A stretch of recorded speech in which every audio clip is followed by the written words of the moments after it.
महाराष्ट्रातील भाजप नेते कुचकामी आहेत म्हणून भाजपला केंद्रातील नेत्यांना प्रचारासाठी आणावं लागतं असं वक्तव्य विधान परिषदेचे विरोधी पक्षनेते अंबादास दानवे यांनी केलं होतं. त्याला भाजपचे खासदार अशोक चव्हाण यांनी प्रतिउत्तर दिलंय. नेमकं काय म्हणाले ते बघूया सविस्तर या व्हिडिओच्या माध्यमातून.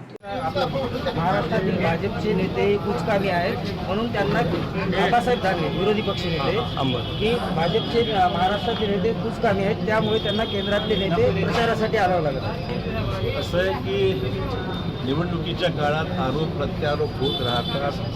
दानवेंच्या या वक्तव्याला मी फारसं महत्त्व देत नाही. आगामी काळातल्या निवडणुकीचे निकालच सांगणार आहेत की जनतेचा कौल हा महायुतीच्या बाजूने म्हणजेच भाजप, राष्ट्रवादी आणि शिवसेना यांच्या बाजूने राहणार आहे. आता वर्तमान असं आहे की मला हे सांगा, मग त्यांच्या सभा ज्या इंडियाच्या होतात किंवा अन्य होतात त्यांनाही गरज का भासते? या आरोपात काही तथ्य नाही आहे. सगळ्याच नेत्यांना राज्यभर देशभर फिरावं लागतं. निवडणुकीचा प्रचाराचा भाग आहे. त्यात कुठल्याही नेत्याला आणणं आचरण करणं काही चुकीचं नाही. आज शिवतीर्थावरती राज ठाकरे यांची सभा पार पडत आहे. संपूर्ण महाराष्ट्राचं लक्ष त्यांच्या सभेकडे लागले. काय वाटतं? निश्चित मला वाटते मधल्या काळात ते अमित शहा साहेबांना भेटले होते. त्यांच्या भेटीनंतर मला अपेक्षा आहे की त्यांचं समर्थन बहुधा भाजप आणि मित्र पक्षांच्या बरोबर राहील अशा प्रकारच्या अपेक्षा आम्हाला त्यांना हरकत.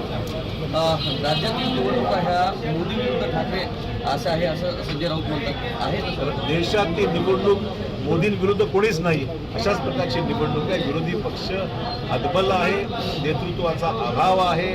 महाराष्ट्रातल्या जागा वाटत जर ते पाहिल्या तर काँग्रेसला फक्त 17 जागा, एवढी केलीपणी परिस्थिती काँग्रेसची कधी झाली नव्हती. पारंपरिक सांगलीची जागा, पारंपरिक भिवंडीची जागा, या सगळ्या जागा चांगल्या जागा सोडून देण्यात आल्या आहेत आणि काँग्रेसची बोलवण फक्त 17 जागेवर होते आहे.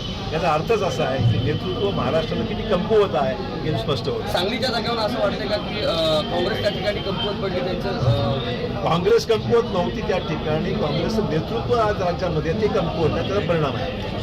एकेकाळी एकनाथ खडसे यांना ज्या पद्धतीनं आरोप करण्यात आले होते की एकनाथ खडसे हे भिजलेला दिवा आहेत आणि आज त्या भिजलेल्या दिवाला भाजपमध्ये घेण्यासाठी तयारी दाखवली. राजकारणामध्ये कोणी भिजत नाही आणि कोणी लागत नाही.